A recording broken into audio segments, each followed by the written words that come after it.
tassa bhagavato arahato sama sambuddhassa. Namo tassa bhagavato arahato sama sambuddhassa. Namo tassa bhagavato arahato sama sambuddhassa. Kalena dhamma sawanang eta manggala muttamanti.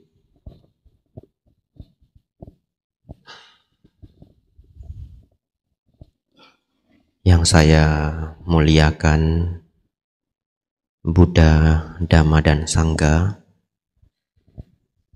pimpinan puja bakti, para romo dan ramani, serta Bapak Ibu, saudara-saudari semuanya, selamat pagi, Namo Buddhaya. Namo Buddhaya. Bapak Ibu saudara, lama sudah saya tidak hadir di sini. Kemarin mengisi via online, tapi hadir langsung. Ini Dhammadesana perjumpaan pertama secara langsung setelah 4-5 tahun. Dulu saya pernah mengisi di sini 1 kali. Mungkin sudah 4 atau 5 tahun yang lalu. Bapak Ibu Saudara, hari ini kita akan membahas mengenai kekuatan meditasi dalam kehidupan sehari-hari. Satu kebahagiaan besar kita bisa berkumpul membahas topik yang sedemikian penting di wihara yang sebegitu indah. Tak kenal maka tak akrab. Jadi sebelum mulai, barangkali ada yang belum kenal. Nama saya Bhikkhu Abhijato. Domisili saya di Wihara Mendut, dekat Candi Borobudur, dekat Candi Mendut.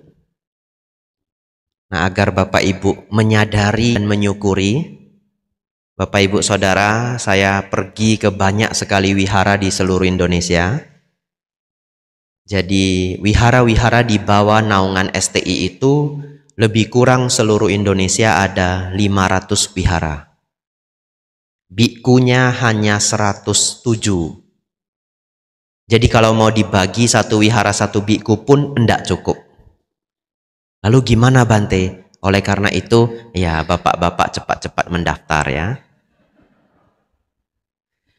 Bapak Ibu Saudara, ingin saya beritahu agar bersyukur dan agar menjadi sadar, Wihara Sakyamuni Bali ini sangat-sangat indah. Sangat indah. Sulit menemukan wihara dengan proporsi seindah ini. Dalam artian sangat pas. Ukirannya, kemudian bahan-bahan pilihannya. Karena ini kayu, di atas juga kayu, soundnya menjadi sangat bagus. Bapak Ibu mungkin tidak menyadari. Lalu dengan wihara seluas ini, tetapi tidak berada di jalan besar. Sehingga tadi kita bermeditasi damai sekali. Tidak banyak suara motor, tidak banyak suara mobil. Kemudian begitu masuk disambut oleh gedung yang semegah ini, lalu ditemani oleh kolam ikan. Wah, desain yang luar biasa bagus. Tadi pagi-pagi jam 4, saya jalan ke depan. Waduh, bagusnya luar biasa. Lalu tanaman, tumbuhan, semuanya bagus. Saya pikir ya, kalau boleh memberi ranking wihara terindah, terbaik itu banyak hal yang harus dinilai. Keaktifan umat, keaktifan organisasi, keaktifan para pengurus, romo dan ramani, keakraban, semuanya. Saya pikir Wihara Sakyamuni ini bisa dapat ranking 1. Saya pikir begitu ya. Dan sangat sulit menemukan wihara yang mana hampir semuanya berbaju putih. Luar biasa. Jadi kalau saya datang ke sini senang sekali.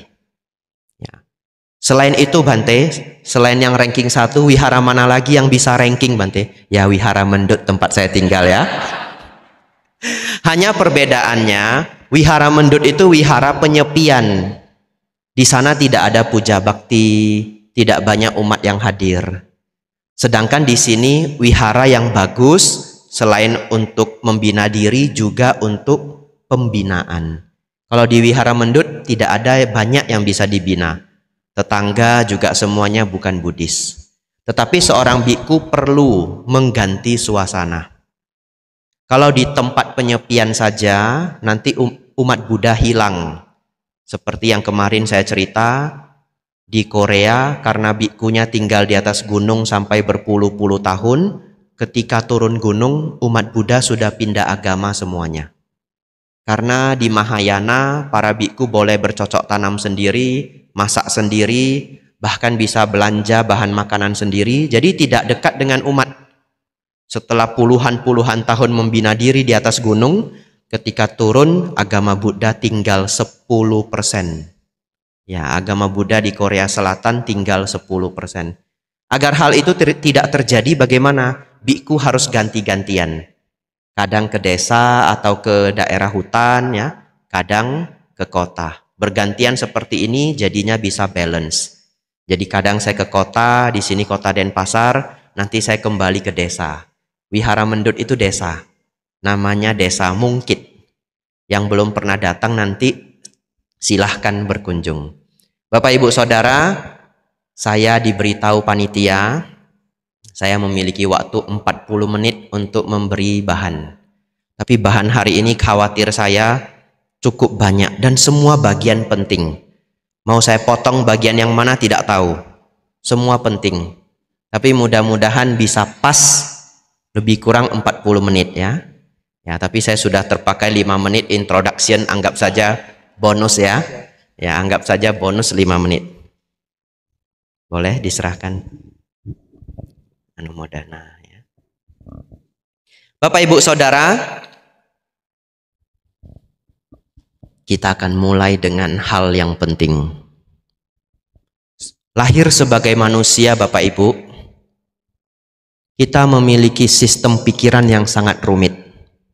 Uniknya, bahkan kadang manusia itu sendiri tidak tahu cara sistem berpikirnya sendiri. Sehingga beberapa orang yang tidak terampil bisa jatuh dalam penderitaan yang besar. Bapak Ibu Saudara, apabila kita menganggap level ini adalah level manusia normal, hari ini saya akan membahas bagaimana level pikiran seseorang yang jatuh dalam kekelaman dan bagaimana pikiran manusia yang menjadi sangat luar biasa. Jadi di bawah normal dan di atas normal. Nah, umumnya manusia kita ambil level pertengahan ini. Emang gimana Bante ciri-ciri manusia pada umumnya? Nah, ciri-ciri manusia pada umumnya pikirannya itu suka dan duka datang silih berganti, betul ya? Diliputi oleh duka ketidakpuasan. Jadi sudah mendapatkan yang diinginkan, kebahagiaan itu nanti menguap pelan-pelan, kemudian tidak terpuaskan lagi. Muncul keinginan lain yang lebih besar. Keinginannya terpuaskan, muncul lagi keinginan lain-lain yang lebih besar. Ketika keinginan tidak terwujud, muncul kemarahan dan kekesalan atau kekecewaan. Ini manusia pada umumnya. Kita turun ke bawah dulu. Turun ke bawah dulu ya. Bapak Ibu Saudara, ketika pikiran manusia mengalami permasalahan penderitaan, tahap pertama adalah depresi ringan. Depresi ringan. Apa itu depresi ringan? Ketika seseorang mengalami banyak masalah, stres dan sebagainya, dan guncangan pada dirinya yang cukup besar, pelan-pelan dia akan mengalami keadaan yang disebut depresi ringan. Apa sebenarnya artinya depresi? Depresi itu adalah keadaan di mana seseorang merasa sudah tidak ada kebahagiaan dalam hidupnya. Ya. Dia merasa sudah tidak ada kebahagiaan dalam hidupnya. Tapi ini masih depresi ringan, belum yang berat. Kalau sudah depresi ringan, apa yang terjadi? Hidup ini rasanya hambar. Aneh sekali, rasanya hambar. Ketemu teman yang disukai, tapi kok saya tidak bahagia ya. Padahal dulu kalau ketemu dia saya bahagia. Kumpul dengan keluarga, tahu itu momen yang menyenangkan. Tapi kok hambar ya hidup ini. Begitu ya. Lalu pergi cari makanan yang disukai. Sambil menikmati makanan yang disukai, kok enggak seperti dulu ya rasanya. Nah, jadi setiap hari perasaannya hambar. Ini adalah ciri-ciri orang yang masuk pada level fase depresi ringan. Ditandai juga dengan hilang minat dan hilang bakat. Hilang minat maksudnya apa? Apapun tidak ingin dilakukan. Lalu yang dulu menjadi bakat seperti tidak ingin lagi dilakukan. Hilang minat, hilang bakat. Dan ada satu pertanda. Kalau Bapak Ibu semoga tidak ya, curiga. Saya ini depresi ringan enggak ya? Bapak Ibu pergi melihat pemandangan yang harusnya Bapak Ibu sukai. Misalkan Bapak Ibu yang senang pantai, pergilah ke pantai ketika matahari terbenam. Bapak Ibu yang senang gunung, pergilah ke gunung ketika matahari terbit. Di saat melihat matahari terbenam, matahari terbit, itu harusnya indah, betul ya? Tapi begitu Bapak Ibu duduk, melihat matahari terbit, melihat matahari terbenam di pantai yang indah, dalam hati berkata, harusnya ini indah ya. Tapi kok nggak ada senangnya ya? Di mana rasa senang saya? Itu depresi ringan. Begitu ya Bapak Ibu ya. Nah, Bante, kalau saya depresi ringan bagaimana Bante? Ya, dengarkan ceramahnya sampai habis. Begitu ya. Ya. Lanjut Bapak Ibu, kita turun lagi. Depresi yang berat. Kalau depresi berat, benar-benar bisa merasa setiap menit dalam hidupnya itu penuh kekelaman. Bahkan beberapa orang yang merasa hidupnya sudah tidak akan ada kebahagiaan lagi, dia bisa berpikir untuk bunuh diri. Kita turun lagi yang lebih kelam. Di level sangat bawah ada depresi berat. Bapak Ibu Saudara mungkin tidak tahu, depresi berat ini salah satu penyakit paling menyedihkan di dunia ini. Kenapa? Ketika depresi menjadi sangat kuat, batinnya itu setiap detiknya menderita, tubuhnya menjadi lumpuh. Beneran. Kaki tangan semuanya lumpuh. Barangkali keluarganya berpikir dia stroke. Kemudian cepat-cepat dilarikan ke rumah sakit. Tetapi begitu di-scan otaknya, tidak terjadi penyumbatan atau pecahnya pembuluh darah. Istilahnya iskemik atau hemorrhagic. Tidak ada. Tidak ada kerusakan pembuluh darah. Lalu dokter mengecek, ternyata dia sudah depresi bertahun-tahun. Ini adalah keadaan depresi paling berat. Bapak Ibu bayangkan, seseorang menjadi lumpuh, tidak bisa bergerak, makan tidak bisa, ke toilet tidak bisa, karena terlalu duka, karena terlalu menderita, karena terlalu sedih barangkali, suasana hati yang sangat buruk, sampai seluruh badan menjadi shut off, menjadi berhenti. Saya tidak bisa membayangkan seberapa menderitanya makhluk atau orang tersebut. Tidak bisa saya bayangkan. Itu seperti antonimnya nibbana. Betul ya? Kalau nibbana itu adalah setiap momennya bahagia. Ini setiap momennya adalah neraka. Setiap momennya adalah neraka. Sampai seluruh badan tidak bisa bergerak. Ini salah satu penyakit paling menyedihkan di dunia. Bahkan menurut seorang ahli, penyakit ini lebih menyedihkan daripada kanker. Orang yang terkena kanker, divonis tahun depan akan meninggal pun masih bisa tersenyum. Tahu dia tahun depan sudah mau meninggal, kalau temannya datang dia masih bisa tertawa-tawa. Walaupun nanti temannya pulang sedih lagi. Tetapi masih ada momen suka duka. Satu lagi Bapak Ibu, keadaan batin yang sangat menyedihkan,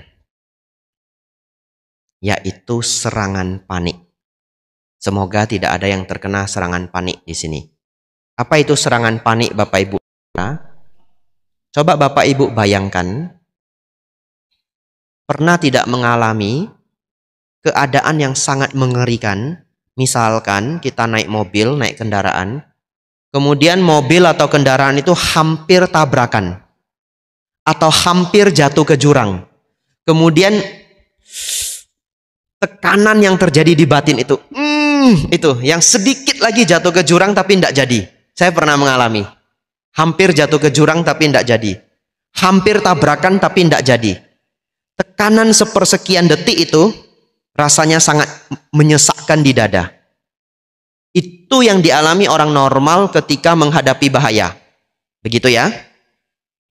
Bayangkan orang yang mengalami serangan panik, pikirannya menjadi error, kemudian keadaan yang sangat menyesakkan itu bisa muncul tiba-tiba. Tanpa ada masalah atau tanpa ada ancaman. Muncul saja tiba-tiba, random time. Dan sebegitu sudah muncul, perasaannya persis seperti hampir jatuh ke jurang. Perasaannya seperti persis hampir tabrakan. Dan itu berlangsung sampai bermenit-menit.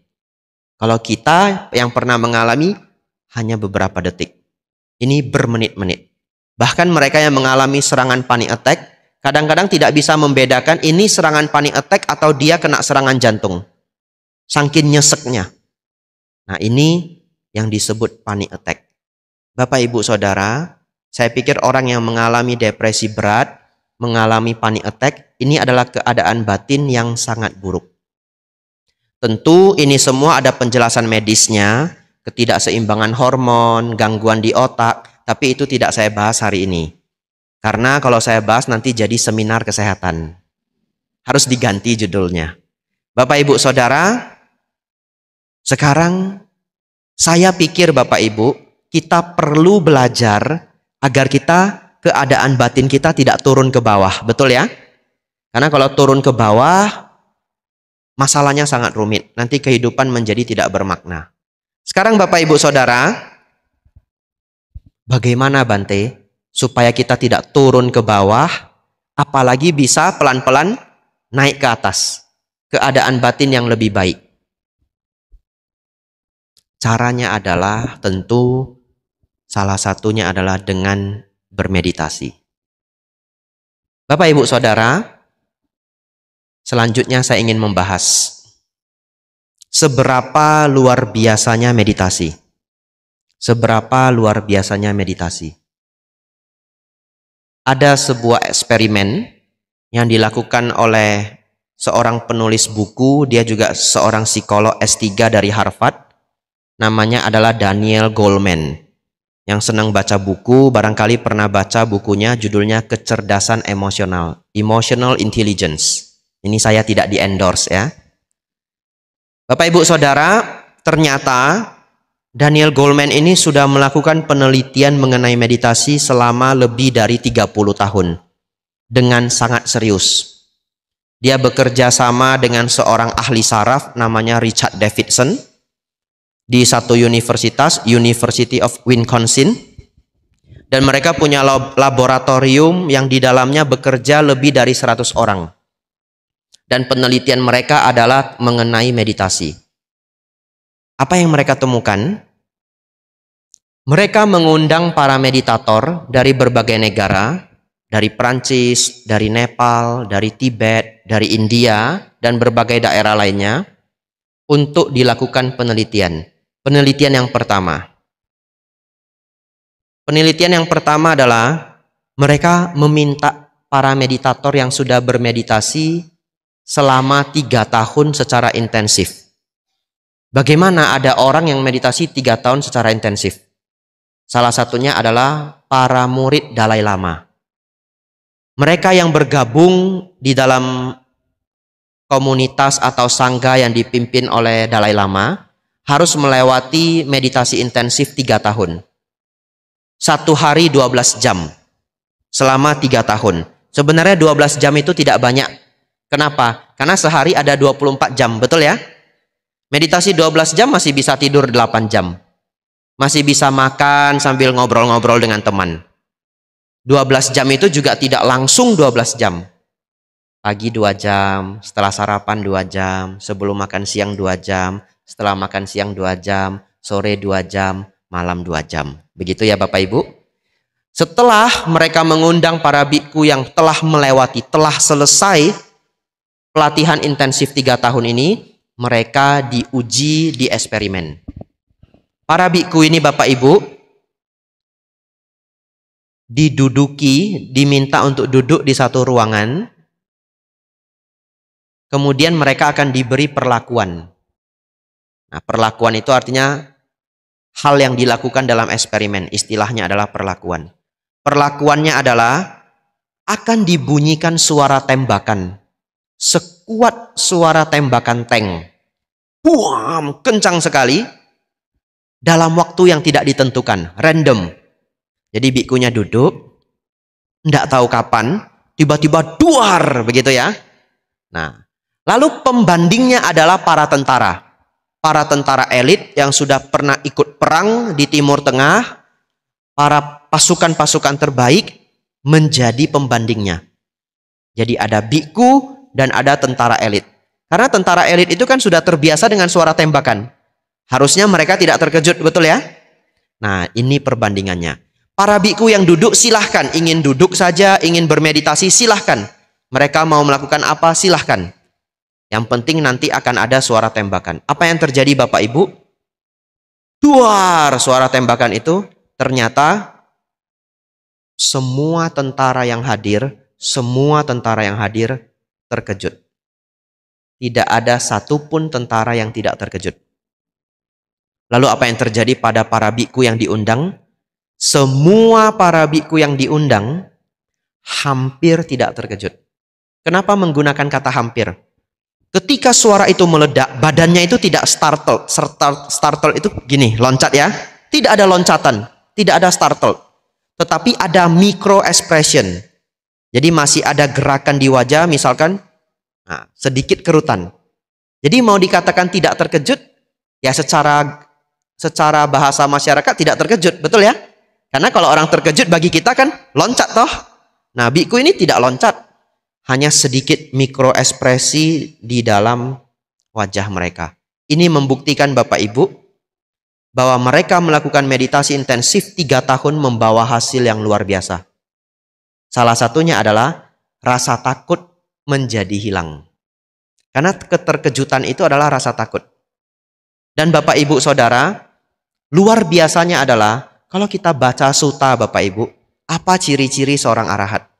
Salah satu ciri seorang arahat adalah tidak memiliki rasa takut. Jadi kalau Bapak Ibu ketemu seorang arahat, yang tidak perlu dilakukan ya. Ibarat kata seorang arahat ditodong dengan pisau, seorang arahat itu tidak akan meminta tolong. Dia akan pasrah saja. Mati ya mati. Kenapa? Tidak ada ketakutan. Tapi Bapak Ibu nanti setelah selesai makan siang, tidak perlu nodong saya ya. Saya ngaku saja saya belum arahat. Ya, saya tidak perlu ditodong. Bapak Ibu nanti pas lihat saya jalan ke depan juga enggak usah dikejutin ya. Duar, bantai gitu, enggak usah ya. Bapak Ibu Saudara, hal ini sangat luar biasa. Kenapa? Karena ternyata setelah kita bermeditasi, ada bagian kecil di otak kita namanya amigdala. Ukurannya adalah seukuran kuku. Nanti yang penasaran boleh cek di Google amigdala. Dan ternyata bagian otak amigdala ini berhubungan dengan rasa takut, sifat agresif ya, dan juga trauma-trauma. Ternyata bagian amigdala ini menjadi pasif. Menjadi pasif sehingga rasa takut itu berkurang. Artinya yang sangat luar biasa adalah apa yang diungkapkan oleh Sang Buddha ribuan tahun yang lalu, hari ini terbukti secara sains. Sang Buddha mengatakan seorang arahat tidak memiliki rasa takut. Saya percaya para biku yang mengikuti intensif latihan ini barangkali belum arahat. Tetapi pun menunjukkan rasa takut yang sangat minim. Artinya kemajuan luar biasa. Eksperimen kedua Bapak Ibu.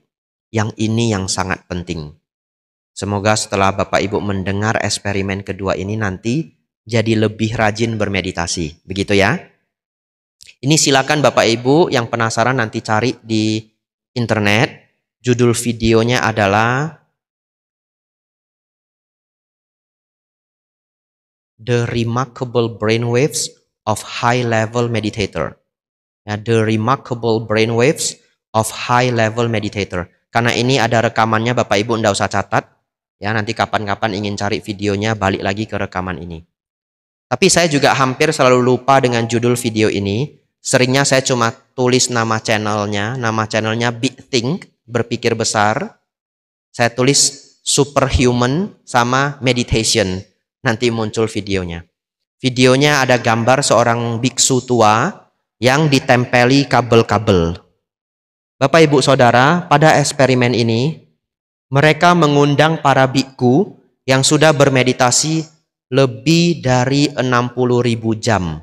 Dicatat ya, lebih dari 60.000 jam. Waduh, banyak sekali Bante. Ya, demikianlah adanya ya. Tadi Bapak Ibu bersama saya sudah bermeditasi 4 menit. Ya, sisanya Bapak Ibu cicil di rumah ya. Sisanya Bapak Ibu cicil. Bapak Ibu Saudara, apa yang terjadi pada beliau-beliau ini? Begini Bapak Ibu. Pada orang normal, kalau mereka scan otak kita dengan MRI, dengan EEG, elektromagnetik, setelah di-scan ditemukan banyak sekali informasi gelombang-gelombang otak. Tapi ada satu gelombang yang sangat khusus. Supaya gampang mereka panggil gelombang ini dengan gelombang gamma. Supaya gampang. Pada manusia normal Bapak Ibu, ketika seseorang mengalami kebahagiaan, gelombang gamma ini akan muncul setengah detik, 0,5 detik.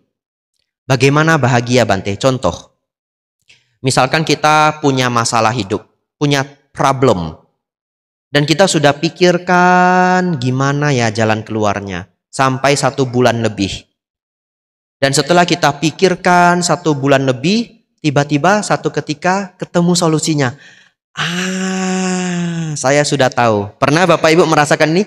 Aha moment. Disebut aha moment. Perasaan yang sangat nyaman ya. Gelombang gamma muncul 0,5 detik. Atau misalkan Bapak Ibu sedang lapar. Lapar, haus, kemudian menemukan buah kesukaan. Orang Indonesia misalkan senangnya semangka. Bapak Ibu ketemu semangka, Bapak Ibu lapar, Bapak Ibu haus, gigitan pertama semangka. Begitu digigit, rasanya itu gelombang gamma muncul 0,5 detik. Jadi setiap gelombang gamma ini muncul 0,5 detik, ini adalah pertanda otak sedang mengalami kebahagiaan. Kebahagiaan indrawi. Dan ini tidak bisa ditipu, karena ini adalah alat, betul ya? Sudah tidak bisa pura-pura, karena alatnya sedang nyeken otak kita. Bapak Ibu Saudara, apa yang terjadi pada otak meditator kelas kakap ini? Bermeditasi lebih dari 60.000 jam. Ternyata Bapak Ibu, para meditator ini memiliki gelombang gamma. Kalau kita 0,5 detik, betul ya? Kira-kira berapa detik? Meditator hebat ini berapa detik? Ternyata gelombang gammanya muncul all the time. Setiap waktu. Sudah tidak bisa dibandingkan lagi. Yang jago matematika nanti pulang silakan hitung. Itu 1 banding berapa? Saya mau ngitungnya bingung saya. 1 jam 3.600. Ini setengah detik, berarti 1 jam 7.200. Kalau 1 hari bangunnya 15 jam, aduh kali sendiri. Tapi saya pernah kali beneran 1 banding sejutaan. Ternyata kebahagiaan kita enggak ada apa-apanya dibandingkan para meditator kelas kakap. Oleh karena itu dalam Sutta, dalam Tripitaka, Sang Buddha terus mengulang-ulang bahwa kebahagiaan meditasi itu sangat tinggi. Dan hari ini terbukti secara sains. Namun Bapak Ibu mungkin berpikir, adik, enggak apa-apa, anak-anak jalan-jalan enggak apa-apa ya. Ya. Bapak Ibu Saudara, Bapak Ibu mungkin berpikir, hati-hati jatuh. Siapa namanya ini? Enggak apa-apa, enggak usah buru-buru. Ya. Nah, ini namanya berjodoh dengan Dhamma ya. Ya. Bapak Ibu Saudara, mungkin Bapak Ibu berpikir, Bante, gimana kita bisa meditasi 60.000 jam Bante? Setengah jam saja lupa Bante. Begitu ya? Bapak Ibu Saudara jangan khawatir. Mereka melanjutkan eksperimennya.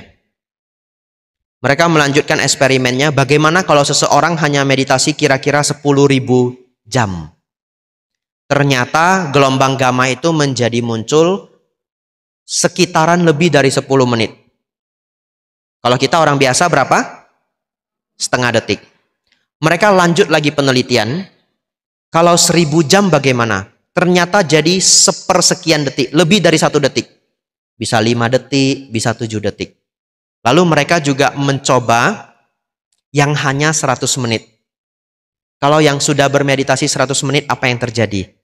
Ternyata amigdalanya menjadi lebih pasif. Memang gelombang gamanya masih sama, tetapi amigdalanya menjadi lebih pasif. Itu artinya Bapak Ibu, seberapa banyak pun kita bermeditasi, membawa manfaat. Dan harus kita cicil pelan-pelan. Yang 100 menit saja hasilnya ada, apalagi kalau Bapak Ibu sudah bermeditasi lebih dari berjam-jam.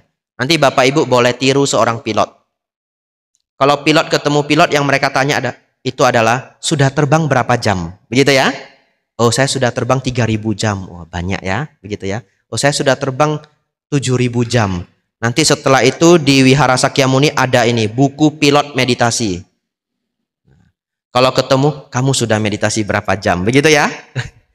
Bapak Ibu Saudara, 2 informasi ini sangat berharga untuk kita. Karena kita menjadi tahu ternyata kita bisa meningkatkan kualitas kebahagiaan, kualitas batin, dan yang lainnya. Ada beberapa hal lagi yang ingin saya bahas.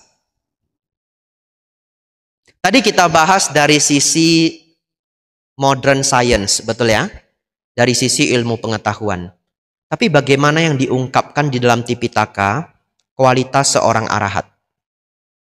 Bapak Ibu Saudara,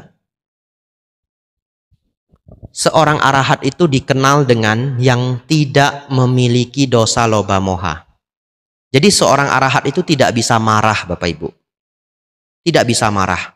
Bahkan dalam sutta diungkapkan, walaupun tangannya digergaji, kakinya digergaji, seorang arahat tidak akan marah. Itulah kualitas batin seorang arahat. Tapi Bapak Ibu Saudara, tidak memiliki kemarahan itu beda dengan menahan marah, betul ya? Kalau menahan marah, banyak orang yang bisa. Sudah jengkel di sini tapi masih senyum. Ya, enggak apa-apa, begitu ya. Nah, tapi marah di sini, apalagi kalau jualan, begitu ya. Apalagi kalau dagang, nggak boleh marah. Itu namanya menahan marah. Walaupun menahan marah pun sudah sangat baik. Karena marah itu tidak dieksekusi. Tapi seorang arahat memang tidak ada kemarahan. Dicari di dalam batin pun tidak ada kemarahan. Kalaupun mereka menegur, seakan-akan marah, itu ibarat kata marah acting. Batinnya tidak ada kemarahan sedikit pun. Karena walaupun Sang Buddha seorang arahat, beliau masih menegur para biku. Kalau biku melakukan kesalahan, beliau akan menegur. Dan di sutta itu ditulis, dan Sang Buddha marah. Tapi marah di sini tidak ada kemarahan. Seperti hanya acting marah, agar orang itu mau bergerak. Bapak Ibu Saudara, yang kedua. Seorang arahat itu tidak bisa bermimpi. Tidak bisa bermimpi. Kenapa? Karena batinnya sudah tidak bocor. Pikirannya sudah tidak bocor. Pikiran manusia masih bocor. Bapak Ibu ngomong dengan diri sendiri, memikirkan ini dan itu. Dan gambaran dalam batin kita itu random. Kadang-kadang bisa tiba-tiba mikir yang aneh-aneh. Nah, itu yang disebut bocornya pikiran. Bahkan bocornya pikiran ini setelah kita tidur menjadi mimpi. Tapi seorang arahat tidak ada mimpi. Oleh karena itu Bapak Ibu, kalau satu ketika ada seorang pertapa mengunjungi Wihara Sakyamuni dan mengaku, saya sudah arahat. Begitu ya? Gimana caranya mengecek salah satunya? Bapak Ibu jangan todong dengan pisau ya. Bapak Ibu nanti kena pasal. Diajak ngobrol Bapak Ibu. Diajak ngobrol. Pertapa, saya minggu ini banyak bermimpi. Mimpi ketemu pertapa beberapa kali. Misalkan begitu ya. Atau mimpi apa yang memang sebenarnya Bapak Ibu alami. Lalu tanya, pertapa dalam bulan ini mimpi apa? Oh, saya mimpi datang ke Wihara Sakyamuni. Ketahuan ya. Arahat KW Bapak Ibu ya. Seorang arahat tidak bisa bermimpi. Nah, Bapak Ibu Saudara, seorang arahat tidak ada dosa loba moha, tidak ada rasa takut, tidak bisa kecewa, tidak bisa kesal, ya, tidak ada duka, batinnya senantiasa bahagia, tidak bisa bermimpi. Luar biasa Bapak Ibu. terakhir. Bagaimana agar Bapak Ibu bisa memiliki kualitas seperti halnya para meditator-meditator hebat tadi, dan juga mendapatkan kualitas-kualitas yang menuju pada kualitas seorang arahat. Tentu tidak seperti seorang arahat, tapi kita meniru arahat saja dampaknya luar biasa, betul ya? Meniru apa yang hebat, kita akan mendapatkan hal yang hebat. Yang pertama, saya menyarankan Bapak Ibu praktek meditasi setiap pagi. Kalau bisa 10-15 menit enggak apa-apa. 10-15 menit, tapi setiap hari. Setiap hari. Yang sulit adalah setiap hari. Bante, setiap hari saya belum bisa. Setidak-tidaknya 3 kali seminggu. Yang sulit itu adalah dibuat menjadi konsisten. Tapi itu yang membawa hasil. Itu sangat membawa hasil. Tapi kenapa harus pagi, Bante? Nah, karena Bapak Ibu Saudara akan menghadapi dunia ini. Jadi kalau Bapak Ibu setiap pagi bermeditasi 10-15 menit, maka pada hari itu perasaan emosi Bapak Ibu lebih terkendali.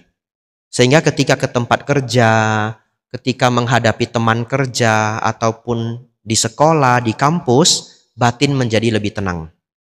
Jadi itu sangat positif. 15 menit setiap pagi sebelum beraktivitas. Meditasi apa, Bante? Saran saya, meditasi Anapanasati. Tapi kalau Bapak Ibu punya objek meditasi kesukaan Bapak Ibu, silahkan. Tetapi salah satu saran saya adalah mengembangkan Anapanasati. Kenapa? Nanti ada lanjutannya. To be continue. Salah satu hal juga adalah, satu ketika Bante Ananda bertanya kepada Sang Buddha, Bante, apa yang Bante praktekkan sebelum mencapai pencerahan dan setelah mencapai pencerahan? Apa yang Sang Buddha jawab? Sang Buddha menjawab, sebelum mencapai pencerahan, saya mempraktekkan Anapanasati.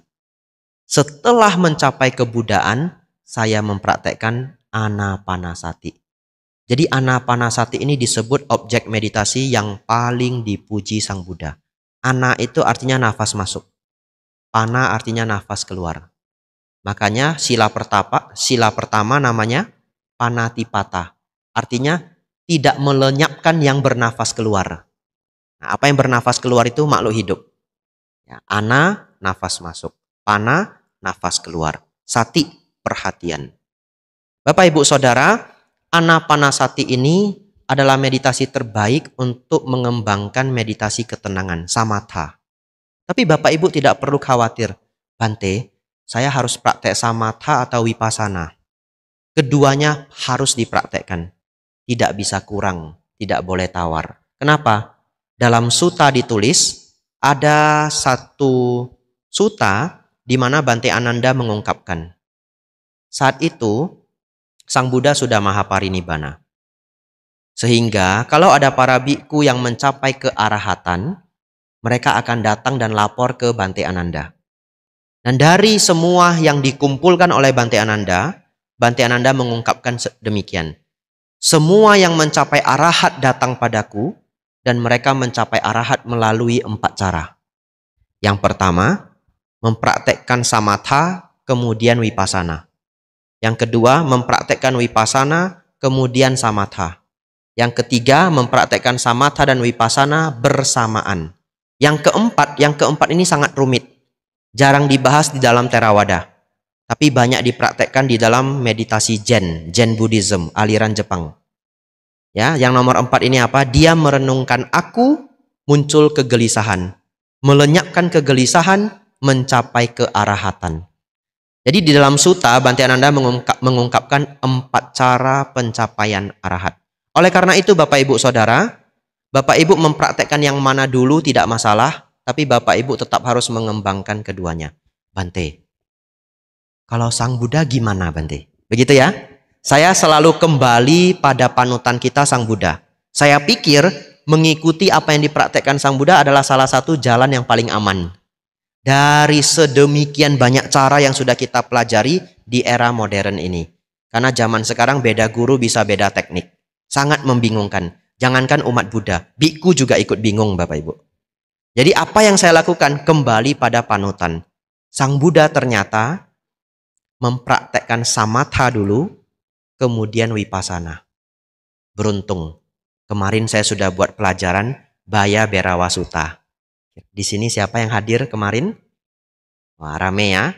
Nah, kemarin kita belajar Bodhisatta mengembangkan jana pertama, jana kedua, jana ketiga, jana keempat. Kemudian Tewija, melihat kehidupan lampau, melihat keterkaitan kehidupan, melenyapkan asawa. Bapak Ibu Saudara, pencapaian jana 1 sampai jana 4 adalah samatha. Tewija adalah vipassana.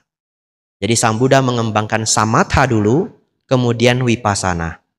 Bagi yang belum mendengarkan Dhamma kelas kemarin tapi tertarik, mungkin nanti akan dirilis rekamannya oleh channel Wihara Sakyamuni. Nanti silakan cari di channelnya. Oleh karena itu Bapak Ibu, ini saran singkat saya.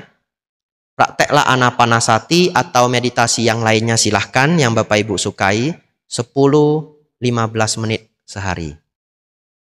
Terakhir, sebenarnya saya merasa terlalu singkat ya. Banyak yang ingin saya sampaikan, tapi tidak apa-apa. Terakhir ya, lebih sedikit tidak apa-apa ya. Ya, ini bagian terakhir Bapak Ibu. Ini latihan yang sudah saya praktekkan bertahun-tahun.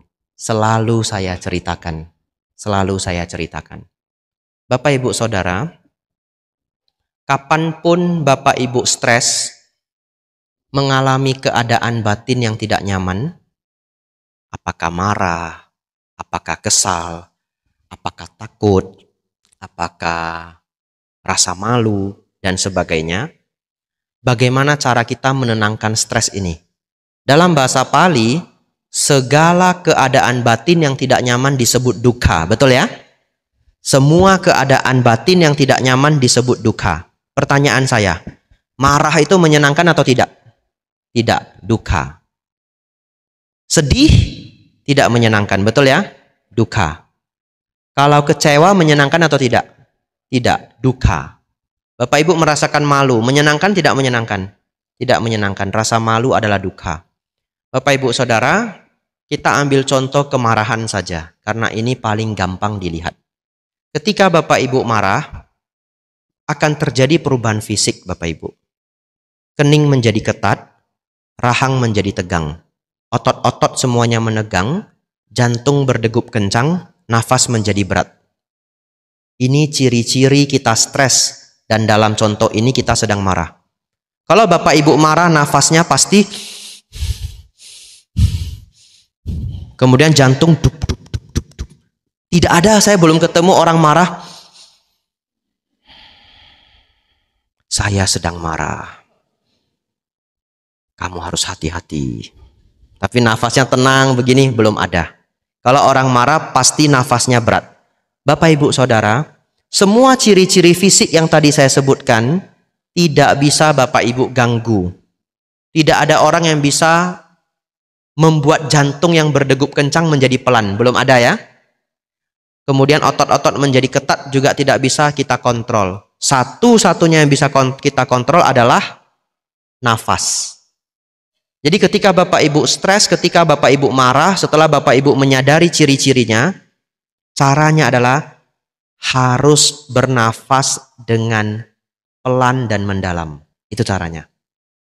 Jadi begitu Bapak Ibu sudah tahu badan ini sudah mau marah, mengetahui ciri-cirinya tadi, Bapak Ibu sudah merasa kesal, langsung nafas yang tenang dan mendalam. Walaupun badannya tidak mau. Tenang dan mendalam. Tidak harus menutup mata Bapak Ibu. Karena kadang-kadang sedang ada masalah toh. Kita sedang menghadapi orang di depan kita. Lihat saja ke bawah. Kadang-kadang tidak perlu lihat ke bawah. Rileks saja. Tapi nafasnya tenang, rileks, mendalam. Walaupun jantungnya dup dup dup dup dup dan otot-ototnya sudah ketat semua, sudah kencang semua. Setelah 5-10 nafas Bapak Ibu, kemarahan akan berkurang. Kalau Bapak Ibu merasakan takut, ketakutan akan berkurang. Kalau Bapak Ibu sedang mengalami kesedihan, kesedihan akan berkurang. Tapi Bante, Ketika saya marah Bante, saya lupa dengan apa yang Bante bilang. Sudah selesai marahnya baru ingat, aduh kata Bante Abijatto, nafas masuk, nafas keluar, aduh. Begitu ya? Bapak Ibu biasanya akan lupa. Jadi gimana caranya biar tidak lupa? Ini latihannya Bapak Ibu. Setiap Bapak Ibu menunggu apa saja, langsung latihan nafas masuk, nafas keluar. Tenang, rileks dan mendalam. 20-30 detik sudah cukup. Tidak lama. 20 detik tidak apa-apa. 30 detik tidak apa-apa. Dan kalau Bapak Ibu merasa nyaman mau dilanjutkan silakan. Setiap kali menunggu, Bapak Ibu bernafas 20-30 detik tenang, rileks dan mendalam. Setelah itu ingin keluarkan HP silakan. Karena zaman sekarang orang menunggu pasti keluarkan HP. Latihannya bagaimana? Contoh. Bapak Ibu yang bawa kendaraan sendiri, apakah motor, apakah mobil, begitu ketemu lampu merah, langsung nafas masuk, nafas keluar. Tenang, rileks, dan bahagia. Awal-awalnya sulit Bapak Ibu. Mana ada orang ketemu lampu merah bahagia, betul ya? Nah, cuma kita ketemu lampu merah bahagia. Oleh karena itu menjadi latihan. Setiap ketemu lampu merah, nafas masuk, nafas keluar. Lama-lama kita menjadi senang. Setiap lampu merah saya bisa beristirahat, membahagiakan batin sejenak, melihat nafas yang indah. Bapak Ibu belanja ke pasar, beli sesuatu di mall, kadang-kadang sudah pesan harus nunggu, betul ya? Sebegitu sudah pesan harus nunggu, begitu nunggu langsung nafas masuk, nafas keluar. 30 detik cukup, 20 detik cukup Bapak Ibu. Hanya menjadi kebiasaan. Bapak Ibu ngantri. Ngantrinya 20 orang di depan Bapak Ibu. Kalau orang lain nggak tahu, ada yang kesal, ada yang bosen ya. Bapak Ibu sebegitu ngantri langsung nafas masuk, nafas keluar. Jangan tutup mata Bapak Ibu, nanti kelewatan. Depan jadi kosong Bapak Ibu. Ya, Anda usah nutup mata, lihat di bawah saja. Nafas masuk, nafas keluar. 20 detik, 30 detik cukup. Mau keluarkan HP silahkan. Kalau Bapak Ibu latih seperti ini, ketika Bapak Ibu marah, ketika Bapak Ibu stres, ditelepon oleh orang lain memberikan kabar buruk, secara otomatis langsung nafas masuk, nafas keluar. Nanti Bapak Ibu kerja di tempat kerja, ketemu orang yang tidak disukai Bapak Ibu. Orang yang tidak disukai itu sakti Bapak Ibu. Jaraknya 10 meter nafas kita sudah sesak. Ya, dia masih di sana, jaraknya masih 10 meter, 15 meter. Begitu lihat dia, kita sudah sesak kita sudah. Lalu dia mendekat toh. Ya, tapi Bapak Ibu jangan begini ya. Begitu dia lewat langsung 1 kali. 10 menit lagi dia balik, dia lewat 2 kali, 3 kali. Nanti pas ketiga kali dia nanya, kamu kenapa? Setiap saya lewat kenapa? Kamu mendesah nafas seperti itu kenapa? Enggak, kata Bante Abijatto, nafas masuk, nafas keluar. Begitu jangan ya. Itu namanya pertanda kebencian ya. Tidak, rileks saja nafasnya untuk mengurangi kemarahan. Bapak Ibu Saudara, silakan praktekkan ini dalam kehidupan sehari-hari. Pengalaman saya, setelah 4 bulan ini menjadi kebiasaan. Bahkan setiap saya menunggu apapun, refleks saya adalah nafas masuk, nafas keluar. Ini terakhir contoh, karena saya sudah lewat jam ini. Sudah kelebihan jatah saya. Belum ya? Oh. Nah Bapak Ibu Saudara, misalkan kadang-kadang Bapak Ibu pergi ke rumah makan, diantar makanannya tapi tidak ada sendoknya. Misalkan saja ya. Begitu tidak ada sendok garpu, Bapak Ibu manggil orangnya, Mas, sendoknya ndak ada. Oh ya maaf Pak, maaf Bu, saya ambilkan. Begitu dia jalan Bapak Ibu langsung nafas masuk, nafas keluar. Ini miracle Bapak Ibu, keajaiban. Bapak Ibu mungkin tidak percaya, nanti praktekkan. Bapak Ibu akan merasa sangat aneh. Hal-hal yang membuat orang lain kesal tidak membuat Bapak Ibu kesal. Aneh sekali. Aneh sekali. Setiap hal yang tidak terduga terjadi, tidak ada kekesalan. Dikembangkan terus, bersamaan dengan meditasi, semuanya akan meningkat. Tidak bisa saya jelaskan lebih. Kalau satu hari kita ingin belajar tentang khusus tentang meditasi, kita buat topiknya atau kita membuat retreat. 40 menit, 50 menit benar-benar tidak cukup. Bapak, Ibu, Saudara, sekian apa yang bisa kita pelajari hari ini. Semoga membawa inspirasi untuk Bapak Ibu semua. Semoga membawa manfaat untuk Bapak Ibu semua. Semoga Bapak Ibu Saudara semakin maju dalam dhamma, semakin maju dalam kehidupan. Sabbe sata bhavantu sukhitata. Semoga semua makhluk hidup berbahagia. Sadhu, sadhu, sadhu.